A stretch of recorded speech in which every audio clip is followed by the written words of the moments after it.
हजरत उमर फारूक रदियल्लाहु अन्हु ने दुनिया को ऐसे सिस्टम दिए जो आज तक पूरी दुनिया में राइज हैं। सने हिजरी का इजरा किया, जेल का तसव्वुर दिया, मौजिनों की तनख्वाहें मुकर्रर की, मस्जिदों में रोशनी का बंदोबस्त कराया, पुलिस का महकमा बनवाया, एक मुकम्मल अदालती निजाम की बुनियाद रखी, आपाशी का निजाम कायम किया, फौजी छावनियां बनवाई और फौज का बाकायदा महकमा कायम किया। आपने दुनिया में पहली बार दूध पीते बच्चों, माजूरों, बेवाओं और बेआसराओं के वज़ाइफ मुकर्रर किए। आपने दुनिया में पहली बार हुक्मरानों, सरकारी ओहदेदारों और वालियों के असासे डिक्लेयर करने का तसव्वुर दिया। आपने बेइंसाफी करने वाले जजों को सजा देने का सिलसिला भी शुरू किया। आपने दुनिया में पहली बार हुक्मरान क्लास की अकाउंटेबिलिटी शुरू की।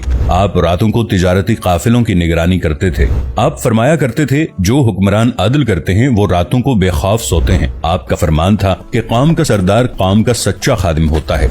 आपकी मोहर पर लिखा था, उमर नसीहत के लिए मौत ही काफी है। आपके दस्तरखान पर कभी 2 सालन नहीं रखे गए। आप जमीन पर सर के नीचे ईंट रखकर सो जाते थे। आप सफर के दौरान जहां नींद आ जाती थी, किसी दरख्त पर चादर तान कर साया करते और सो जाते और रात को नंगी जमीन पर दराज हो जाते। आपके कुर्ते पर 14 पैबंद थे और इन पैबंदों में एक सुर्ख चमड़े का पैबंद भी था। आप मोटा खुरदरा कपड़ा पहनते। आपको नर्म और बारीक कपड़े से नफरत थी। आप किसी को जब सरकारी ओहदे पर फाइज करते तो उसके असासों का तखमीना लगवाकर अपने पास रख लेते और अगर किसी सरकारी ओहदे के दौरान उसके असासों में इजाफा हो जाता तो आप उसका एहतसाब करते। आप जब किसी को गवर्नर बनाते तो उसे नसीहत फरमाते, कभी तुर्की घोड़े पर न बैठना, बारीक कपड़े न पहनना, छना हुआ आटा न खाना, दरबान न रखना और किसी फरियादी पर दरवाजा बंद न करना। आप फरमाते थे, जालिम को मुआफ कर देना मजलूम पर जुल्म है। आपका ये फिक्रा आज इंसानी हुकूक के चार्टर की हैसियत रखता है कि माएं बच्चों को आजाद पैदा करती हैं, हमने उन्हें कब से गुलाम बना लिया। फरमाया, मैं अक्सर सोचता हूँ और हैरान होता हूँ, उमर बदल कैसे गया। आप इस्लामी दुनिया के पहले खलीफा थे जिन्हें अमीरुल मोमिनीन का खिताब दिया गया। दुनिया के तमाम मज़ाहिब की कोई न कोई खुसूसियत है। इस्लाम की सबसे बड़ी खुसूसियत अदल है और हजरत उमर फारूक रदियल्लाहु अन्हु वो शख्सियत हैं जो इस खुसूसियत पर पूरा उतरते हैं। आपके अदल की वजह से अदल दुनिया में अदल फारूकी हो गया। आप शहादत के वक्त मकरूज थे, चुनाचे आपकी वसीयत के मुताबिक आपका वाहिद मकान बेचकर आपका कर्ज अदा कर दिया गया और आप दुनिया के वाहिद हुक्मरान थे जो फरमाया करते थे, मेरे दौर में अगर फुरात के किनारे कोई कुत्ता भी भूख से मर गया तो उसकी सजा उमर को भुगतना होगी।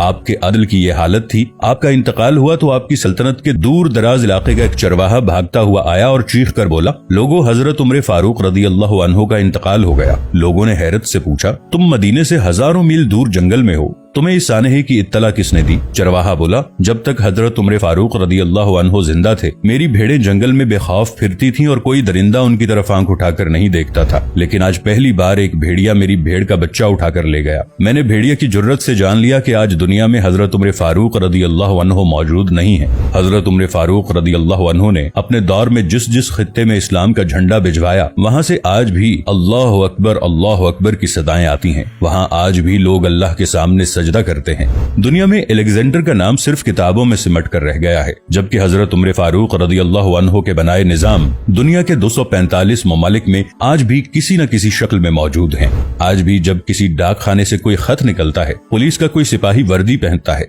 कोई फौजी जवान 6 माह बाद छुट्टी पर जाता है या फिर हुकूमत किसी बच्चे, माजूर, बेवा या बेआसरा शख्स को वजीफा देती है तो वो मुआशरा, वो सोसाइटी बेइख्तियार हजरत उमर फारूक रदियल्लाहु अन्हु को अजीम तस्लीम करती है। वो उन्हें तारीख का सबसे बड़ा सिकंदर मान लेती है, माँ सिवाय उन मुसलमानों के जो आज एहसासे कमतरी के शदीद एहसास में कलिमा तक पढ़ने से पहले दाएं बाएं देखते हैं। लाहौर के मुसलमानों ने एक बार अंग्रेज सरकार को धमकी दी थी कि अगर हम घरों से निकल पड़े तो तुम्हें चंगेज खान याद आ जाएगा। इस पर जवाहरलाल नेहरू ने मुस्कुराकर कहा था, अफसोस आज चंगेज खान की धमकी देने वाले मुसलमान ये भूल गए उनकी तारीख में एक उमर फारूक भी था, जिनके बारे में मुस्तशरिकीन भी एतराफ करते हैं कि इस्लाम में अगर एक उमर और होता तो आज दुनिया में सिर्फ इस्लाम ही दीन होता।